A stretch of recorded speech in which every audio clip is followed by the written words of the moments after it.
আপনাদের দাবিগুলো কি কি একটু যদি বলতেন।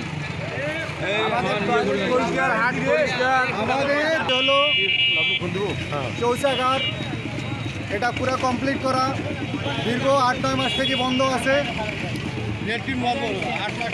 8-9 মাস থেকে বন্ধ আছে। আমাদের দোকানদারে অনেক সমস্যা হয়ে গেছে। আর এখানে যারা হলো ঝাড়ুদার, পরিষ্কার পরিচ্ছন্ন কর্মী আছে, এরা হলো হাটের দিনে আসে খাজনা চুরি চলে যায়। 8-3-4 দিন পুরা হাটটায় নোংরা অবস্থায় পড়ে থাকে। আমরা এটা পরিষ্কার চাই, স্থায়ীভাবে এখানে আমাদের ঝাড়ুদারের দরকার। হাটে একটা কুত্তা যদি দোকানে আপনাকে মারা যায়, পরিষ্কার করার কারণে তো মেথন নাই, সুইপার নাই বাজারে। সপ্তাহে 3 দিন আগে কি নিয়োগ দেওয়া ছিল না? বাজার একটা আগে ছিল, এই নতুন আপনারা সেগুলো করছে সন্ধ্যার পরে। আপনারা স্থানীয় চেয়ারম্যানকে বলছিলেন একাধিকবার।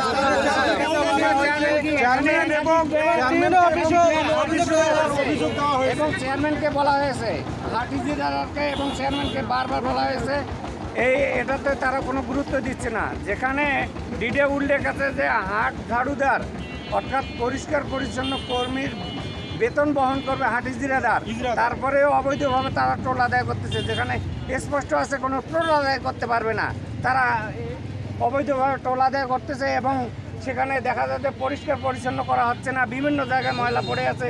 এই যে সামনে দেখেন আপনারা ময়লা পড়ে আছে, এখানে কতগুলো ময়লা পড়ে আছে। হাটের ভিতরটা একেবারে প্রচন্ড নোংরা। আপনারা কি হাট কমিটিকে জানাইছেন বিষয়টা? তারা কি বলছে? তারা রাজি হয় না? হাট কমিটি এখানে কি করবে? হাট কমিটির কোনো টাকা আসে না। হাট কমিটি তারপরেও কাজ করে দিছে, ড্রেনের কাজ করে দিছে এবং সিসি ক্যামেরা কাজ করে দিছে বিভিন্নভাবে। যে হেল্পটুকু হাট কমিটি করতেছে, আমরা টিএনও স্যারের কাছে লিখিত অভিযোগ দিচ্ছি। তাদের বক্তব্য কি? টিএনও স্যার বলছিল যে চেয়ারম্যানের কাছে যান। আমরা চেয়ারম্যানের কাছে গেছি, চেয়ারম্যানের বিভিন্নভাবে মেসেজ দেওয়া হয়েছে, চেয়ারম্যান এটাতে কোনো গুরুত্ব দিচ্ছে না। জি, আপনার নাম কি বলেন? আমার নাম রুহুল আমিন, আমি হাট মালিক সমিতির সাধারণ সম্পাদক। জি জি। আমি হলাম এখানে কাপড় ব্যবসায়িক সমিতির সেক্রেটারি। আপনার কি নাম? আমার নাম রেজাউল করিম। আপনার নাম? আমার নাম আরিফুল ইসলাম, কাঁচামাল ব্যবসায়ী।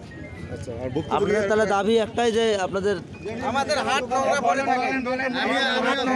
আপনার কি নাম? কাঁচামাল কমিটির সদস্য। 3 দিন এবং এই যে এই শৌচাগার আগে কি এর আগে ছিল? কয়টা ছিল? 1 বছর আগে মানে এটা কোনো সংস্কার হয় না, ওইভাবে পড়ে আছে, নষ্ট হয়ে পড়ে আছে। কেউ কোনো গুরুত্ব দেয় না। 300 আমাদের কথা হচ্ছে এই সংস্কারের জন্য 300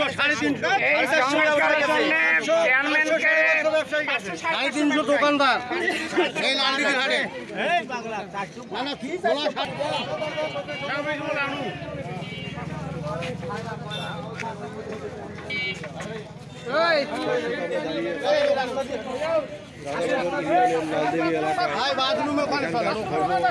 ব্যবসায়ীরা আজ একতাবদ্ধ হয়েছে।